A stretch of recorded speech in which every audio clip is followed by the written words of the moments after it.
Mi nombre es Leticia Holguín Reyes, soy médico residente de tercer año de la especialidad de anestesiología del Hospital Nacional 2 de Mayo. El tema que voy a exponer a continuación es predictores de vía aérea difícil. El manejo de la vía aérea difícil constituye un continuo desafío para el médico anestesiólogo, por lo que se requiere una evaluación preoperatoria cuidadosa y detallada para predecir una vía aérea difícil y permitir una preparación adecuada para el manejo de esta. Es por ello que la intubación difícil se define como la necesidad de 3 o más intentos para la intubación de la tráquea o más de 10 minutos para realizarla, situación que ocurre en 1.5 a 8% de los procedimientos de anestesia general. La intubación difícil es causa frecuente de morbilidad y mortalidad anestésicas, de ahí la importancia de que el anestesiólogo la pueda prever durante el examen preoperatorio. Entonces, el objetivo de la charla es evaluar los factores de escalas reconocidos que sirven como predictores de una intubación difícil. Dentro de las escalas para valorar la vía aérea difícil tenemos la escala de Malampati. Malampati en 1985 propuso una prueba sencilla, ampliamente utilizada, que permite evaluar la vía aérea y predecir una laringoscopía difícil, la cual fue modificada por Samsung y Young en 1987.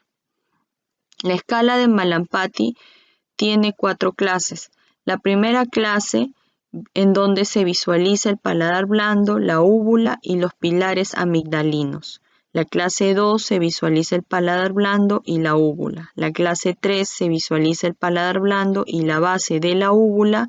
La clase 4 hay imposibilidad para ver el paladar blando. La escala tiene una sensibilidad de un 60%, una especificidad de un 70% y un valor predictivo de un 13%. Esta capacidad de visualizar las estructuras orofaringias predice el éxito de la intubación. Cuanto mayor sea la visualización, mayor será la probabilidad de éxito en la intubación, pues los grados de Malampati 1 y 2 se asocian con bajas tasas de fracaso durante la intubación, mientras que la intubación difícil es más probable con Malampati clase 3 y clase 4. La otra escala es la distancia tiromentoniana. La distancia tiromentoniana ha sido citada como un factor de predicción de una vía aérea difícil. En la práctica, la distancia tiromentoniana se mide entre la línea media inferior del mentón y la escotadura superior del cartílago tiroides, en posición sentada, con la boca cerrada y con la cabeza y el cuello en extensión completa. Si la distancia tiromentoniana es inferior a 6 centímetros, la intubación puede ser difícil, y si esta es mayor de 6 centímetros, a la laringoscopía convencional por lo general va a ser posible. Tiene una sensibilidad de un 60%, una especificidad de un 65% y un valor predictivo de un 15%. La distancia esternomentoniana, que valora la distancia de una línea recta que va del borde superior del manubrio esternal a la punta del mentón, se evalúa con el paciente sentado y de perfil, la boca cerrada y con la cabeza en completa extensión. Si esta distancia esternomentoniana es menor de 13 centímetros, se asocia a una probabilidad alta de intubación difícil.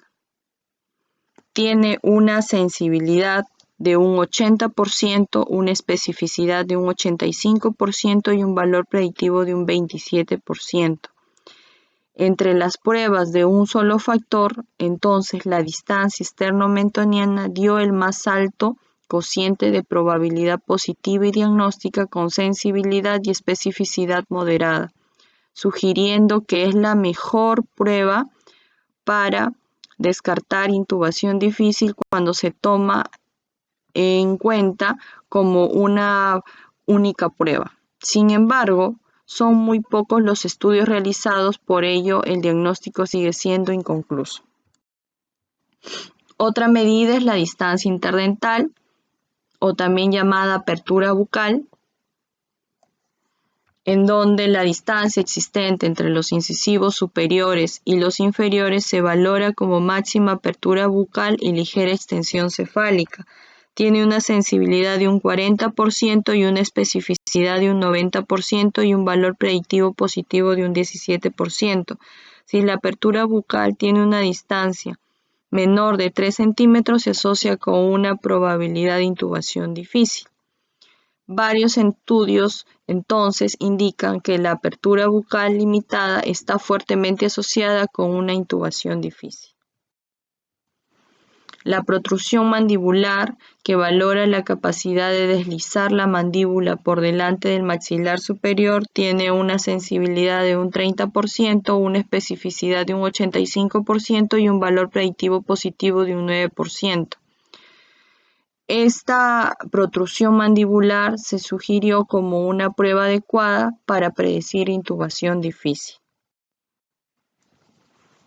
La escala de Bellhaus-Doré, en donde la extensión de la articulación atlanto-occipital puede tener una movilidad reducida y resulta útil verificarlo con la medición del ángulo de Bellhaus y Doré, escala que valora el grado de movilidad de la cabeza y el cuello respecto a los 35 grados de movilidad normal. Quiere decir de que una extensión de la cabeza menor de 30 grados puede dificultar la posición de olfateo para la intubación, así como limitar la visión laringoscópica. Cuando la extensión de la cabeza sobre la columna es nula o está reducida en 2/3, se puede prever dificultades de intubación.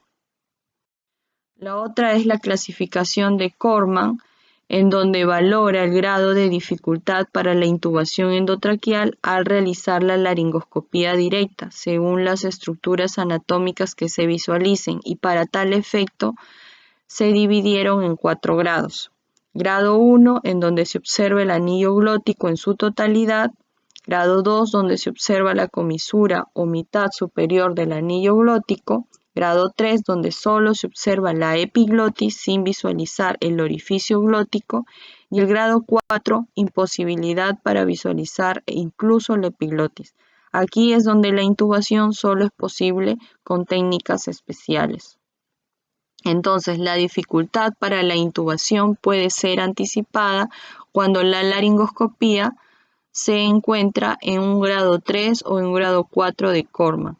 La inadecuada visualización de la glotis a la laringoscopía predice una intubación difícil.